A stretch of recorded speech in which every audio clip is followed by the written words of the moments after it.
Police inspector या नात्यानं मी या ठिकाणी विनंती करतोय माननीय मुख्यमंत्री फडणवीस साहेबांना, या ठिकाणी युनिट क्राईम 7 घाटकोपर यांची सखोल चौकशी झाली पाहिजे, पंचाची चौकशी झाली पाहिजे। या ठिकाणचं शेड तिथं अस्तित्वात आहे, तिथं कधी उघडलेला नसेल अशी परिस्थिती आहे। या प्लॉटमध्ये नुसती मातीच माती आहे, या प्रकार त्या ठिकाणी आहे। आणि जे खडे धंदेवाले आहेत त्यांना पुण्यातच त्या ठिकाणी धरण्यात आलेला आहे।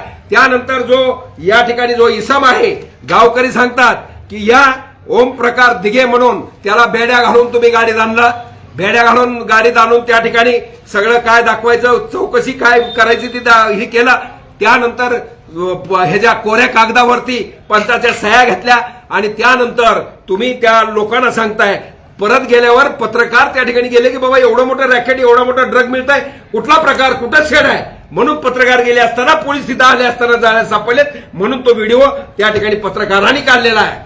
आणि या अवस्थेमध्ये सातारा पोलीस एसपीला सुद्धा माझी विनंती आहे, तुम्ही याची सखोल चौकशी या ठिकाणी केली गेली पाहिजे। आणि या प्रकारामध्ये कुणी राजकीय हस्तक्षेप आहे का, माझ्या शिंदे साहेबाला बदनाम करायचा प्रयत्न कोणी केलेला आहे का,